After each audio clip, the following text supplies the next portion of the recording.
대구 지역 백신 접종률과 접종 예약률이 전국 평균을 밑돌고 있습니다. 대구시는 백신 경품을 제공하는 방안을 논의 중입니다.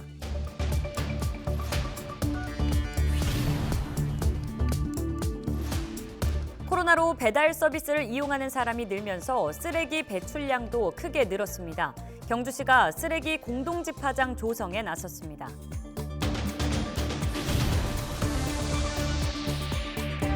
산악자전거인 MTB를 즐기는 동호인들이 늘고 있는 가운데 문경에 MTB 시설이 새롭게 조성됐습니다.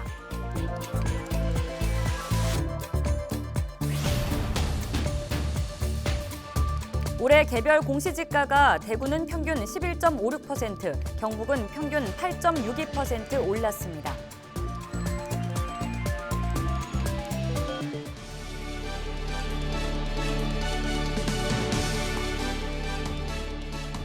여러분 안녕하십니까? 헬로티비 대구 경북뉴스입니다.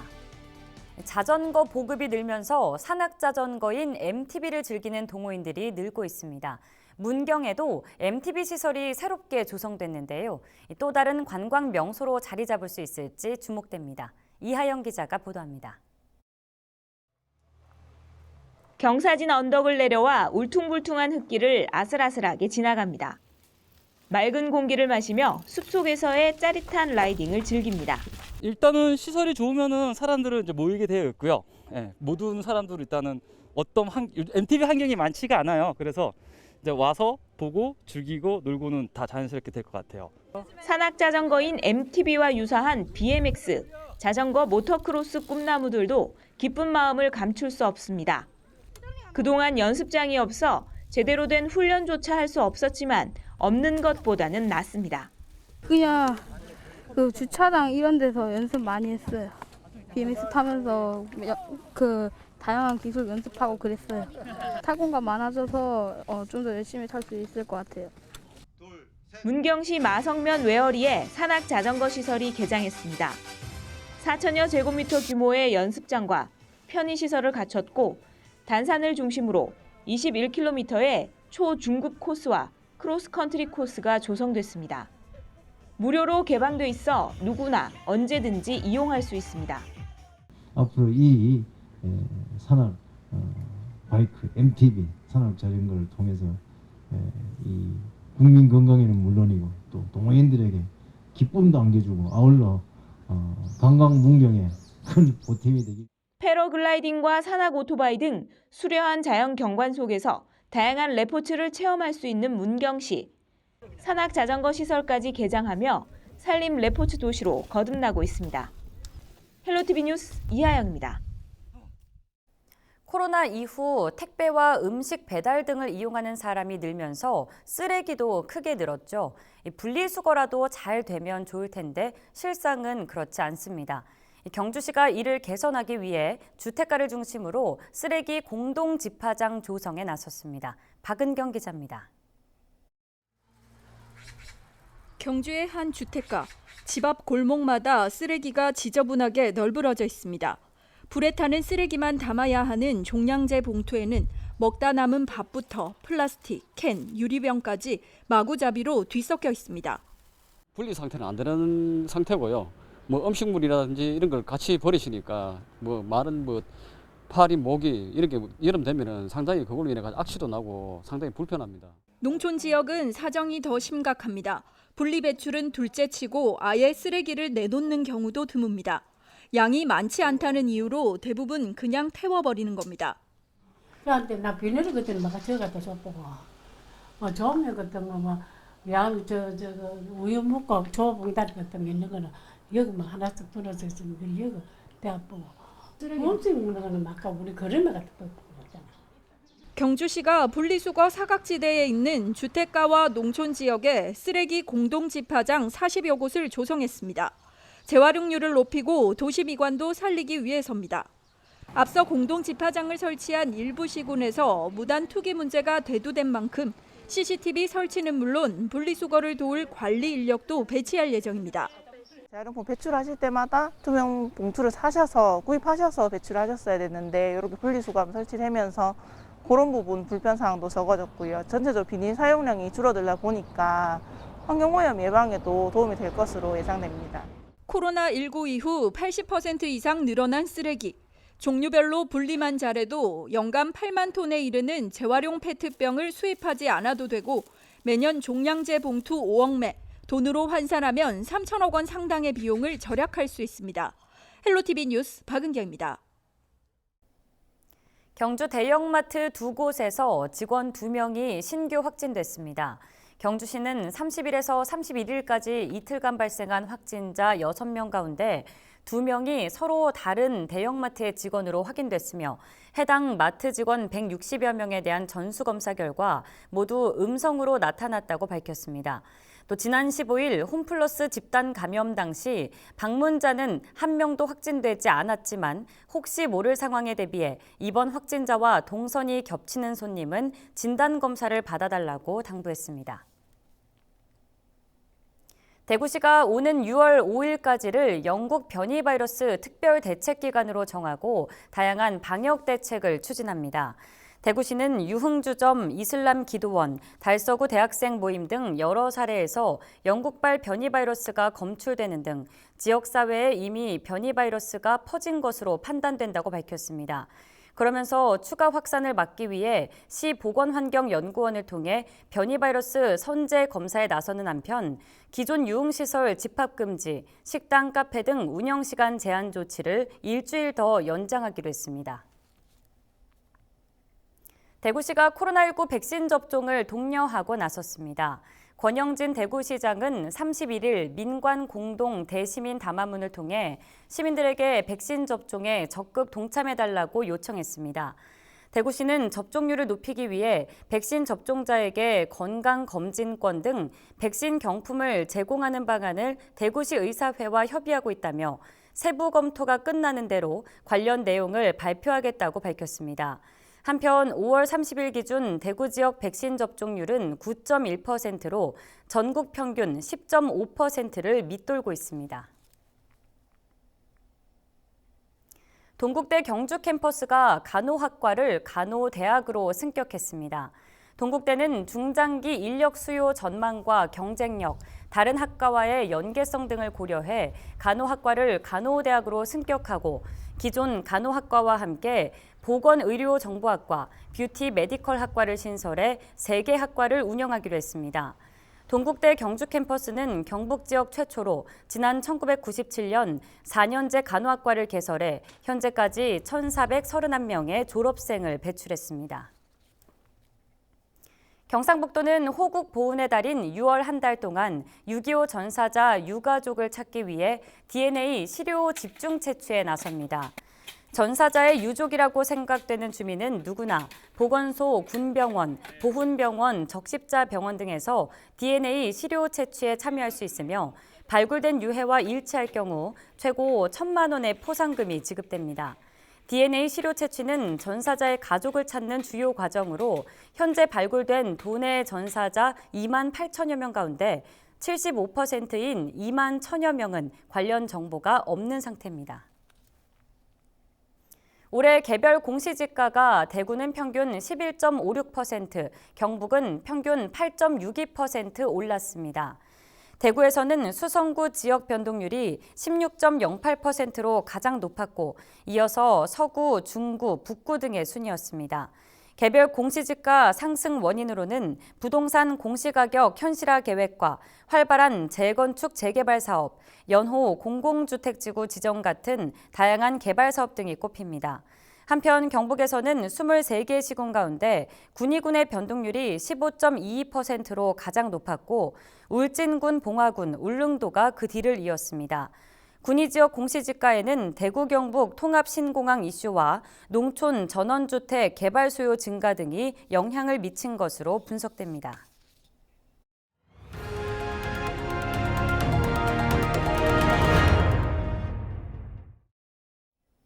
한 주간 발생한 뉴스를 재정리해보는 시간입니다. 지난 한 주 동안 주요 이슈는 뭐가 있었는지 이상원 뉴스민 기자 통해서 이야기 나눠보겠습니다. 전화 연결해봅니다. 안녕하십니까? 네, 안녕하십니까? 네, 우선 지난 한 주 동안 발생한 주요 이슈부터 종합해 주시죠. 네, 첫 소식은 코로나19 영국 변이 바이러스가 대구 지역 전반에 퍼지는 양상을 보인다는 소식 살펴봅니다. 두 번째는 국민의힘 당권 주자들이 대구를 찾아 민심 잡기에 나섰다는 소식 살펴보겠습니다. 마지막은 법원이 영풍조련소에 대한 경상북도 조업 정지 처분 취소 일부를 취소했다는 뉴스를 짚어보겠습니다. 유흥업소 코로나19 집단 감염이 영국 변이 바이러스로 확인이 됐는데 대구 지역 전반에 영국 변이 바이러스가 번지는 양상이라고요. 네, 전국적으로 코로나19 변이 바이러스 감염이 늘고 있습니다. 대구 역시 영국 변이 바이러스가 검출되는 지역 감염자들이 늘어나 당국이 긴장도를 높이고 있습니다. 대구시는 유흥업소 집단 감염, 달서구 대학생 집단 감염 외에도 이슬람 기도원 집단 감염, 동구 식당 모임 집단 감염에서도 영국 변이 바이러스가 확인됐다고 지난 30일 밝혔습니다. 최홍호 행정부시장은 전반적으로 영국 변이가 퍼져 있는 것으로 판단하고 있다고 설명했습니다. 네, 변이 바이러스가 지역 내에서 우세종이 되지 않도록 하기 위해서 대구시도 대책을 내놨죠. 네, 대구시는 총괄방역대책단 회의 등을 거쳐 사회적 거리두기 단계를 상향하는 대신 기존의 집합금지 및 제한 조치를 이어가기로 했습니다. 대구시는 지난 22일부터 유흥시설 집합금지 명령을 내렸고 26일부터는 식당, 카페, PC방 등 젊은 층이 주로 이용하는 시설에 대한 영업시간 제한 명령을 내렸는데 이 조치를 6월 6일까지 이어갑니다. 또 변이 바이러스라고 해도 백신을 통해 방어가 가능하다는 전문가 의견을 반영해 백신 상품권 등 접종률을 높이기 위한 인센티브 도입을 검토하고 있습니다. 네, 이어서 예비 경선을 통해 확정된 국민의힘 당권 주자들이 지난주 대구에 왔다고요? 네, 국민의힘 당권 주자들이 하루가 멀다 하고 대구를 찾고 있습니다. 28일에는 경북 도당이 주최한 당직자 간담회 참석을 위해 이준석, 나경원, 조호영, 조경태, 홍문표 후보 등 당대표 후보 전원이 대구를 방문했습니다. 뿐만 아니라 이준석 후보는 지난 24일부터 대구에 상주하며 집중 공략을 펼치고 있고 나경원 후보도 최근 2주 들어 3번이나 대구를 찾았습니다. 여론조사와 당원조사에서 1, 2위를 다투는 두 후보는 28일 간담회를 전후해 기자 간담회도 열어서 상대방에 대한 견제도 잊지 않았습니다. 마지막으로 봉화 영풍재련소에 대한 경상북도 조업 정지 처분 일부가 법원에서 취소됐다고요? 네, 지난 28일 대구 고등법원은 영풍재련소가 경상북도를 상대로 제기한 조업정지 처분 취소 소송 항소심에서 조업정지 처분 20일 중 10일을 취소했습니다. 법원은 영풍재련소 방류수에 대한 시험 성적서에 오류가 있어서 배출 허용 기준을 초과하지 않았다는 영풍재련소 주장을 받아들여 배출 허용 기준 초과를 이유로 한 조업정지 10일을 취소한 반면 방류수가 무단 배출됐다는 점은 인정해서 20일 조업정지 처분 중 10일만 인정했습니다. 네, 오늘 주간 이슈 점검은 여기까지 듣겠습니다. 이상원 유수민 기자였습니다. 고맙습니다. 네, 감사합니다. 네, 다음 소식입니다. 우리 지역의 숨은 인물을 발굴하는 지역 인물 탐구 순서입니다. 정보 과잉 시대를 살고 있는 요즘 점차 독서에 대한 관심은 멀어지는 실정이죠. 그런데 우리 지역엔 오히려 책이 가진 가치를 알리고 독서의 중요성을 깨닫도록 도와주는 인물이 있습니다. 독서 운동가를 자청한 권화빈 시인을 영상으로 만나보시죠.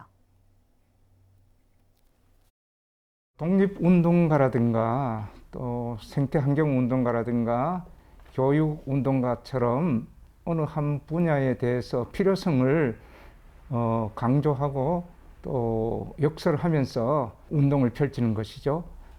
그처럼 이 책도 이 시대에 얼만큼 우리한테 필요한가라는 것을 강조하고 또 그것을 알리고 고취하기 위해서 활동하는 사람 정도로 보시면 되겠어요.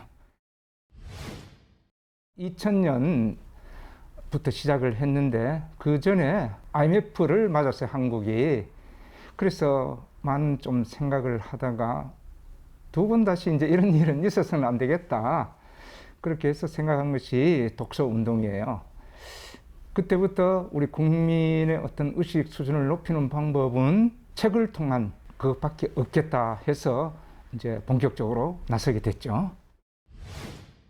영주시에서 조직된 백인 독서클럽 휴라는 게 있어요. 휴를 이끌고 또 그 책의 가치를 알리는 중점적 활동을 하고, 제가 이제 시를 쓰다 보니까 시작 활동을 또 많이 합니다. 백인 독서클럽 휴는 2016년 1월 23일에 출범해서 오늘에 이르고 있습니다. 주로 이제 한 달에 한 권 정도의 책을 선정해서 읽고, 또 같이 모여서 그 책에 대해서 토론도 하고, 또 나아가서 문학 기행도 이렇게 하고, 다른 시대 상황에 대해서 또 토론도 하고, 이런 이제 주 활동을 하고 있습니다. 이 책을 좀 더 많이 읽어야 되겠는데, 상당히 그 사람들은 거기에 대해서 관심을 갖지 않습니다. 책이 삶이다 라고 생각하시고, 우리 일상생활 속에 언제든지 내 가까이, 손 가까이 한 권의 책을 두고 내 삶을 가꾸는 그런 매개로 썼으면 좋겠습니다. 가장 쉽게 제가 3가지로 요약해서 말씀을 드리죠. 첫째는 쉬운 책부터 읽어야 되겠다. 두 번째는 내가 좋아하는 책부터 읽으면 좋겠다. 그 다음에 나와 관계된 책을 찾아서 읽으면 좋겠다. 이렇게 하다 보면은 어느 사이에 나도 모르게 책이 나의 친구가 되겠죠.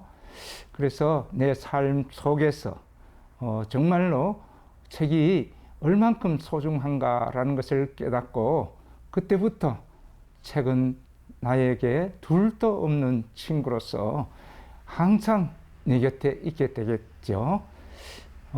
그렇게 해서 책은 우리 삶의 소중한 아주 중요한 요소다라고 생각하면은 책과 가장 가까이 친해지겠어요. 책이라는 것이 사실은 우리 삶 속에서 정말로 가치 있는 어떤 매개물인데, 살다 보니까 도외시하는 경향이 좀 있어요. 그래서 많은 국민들이, 많은 사람들이 정말 그런 것을 좀 타파하고 우리 생활 속에 없어서는 안 될 그런 걸로 좀 생각하셔서, 많은 사람들이 정말 책을 가까이 하고 늘 내 손 가까이 두어서 언제든지 읽을 수 있는 그런 사람들이 많이 늘어났으면 좋겠습니다.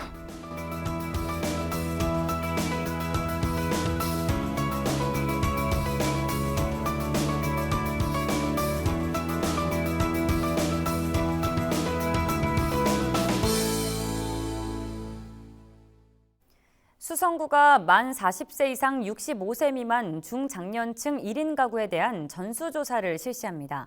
6월부터 8월까지 석 달 동안 사회복지사 자격을 갖춘 조사원들이 지역 내 17,000가구를 개별적으로 방문해 생활 실태와 복지 욕구 등을 조사할 예정으로, 수성구는 도움이 필요한 1인 가구에 공적 급여와 다양한 복지 서비스 등을 지원할 방침입니다. 예쁜 할머니, 멋있는 할아버지로 살아가고 싶은 마음, 사실 우리 모두가 갖고 있는 생각이 아닐까 싶은데요. 실제로 또래보다 젊게, 아름답게 살고 싶어하는 노년층이 늘어나고 있다고 합니다. 서울 강남의 한 성형외과는 지난 3년간 병원을 찾아온 70세 이상 실버 세대가 연평균 28%씩 증가하고 있다고 밝혔는데요. 그중 남성의 비율도 계속해서 늘고 있다고 합니다. 성형이 더 이상 2030 세대나 여성들만의 이야기가 아닌 거죠. 그런데 외모도 중요하지만 어떤 게 우리를 또 젊어 보이게 할 수 있을까요? 이른바 꼰대가 되지 않기 위해 젊고 유연한 사고로 살아가는 것, 그 역시 예쁜 할머니, 멋있는 할아버지로 살아가는 게 아닐까 싶습니다. 뉴스 마칩니다. 고맙습니다.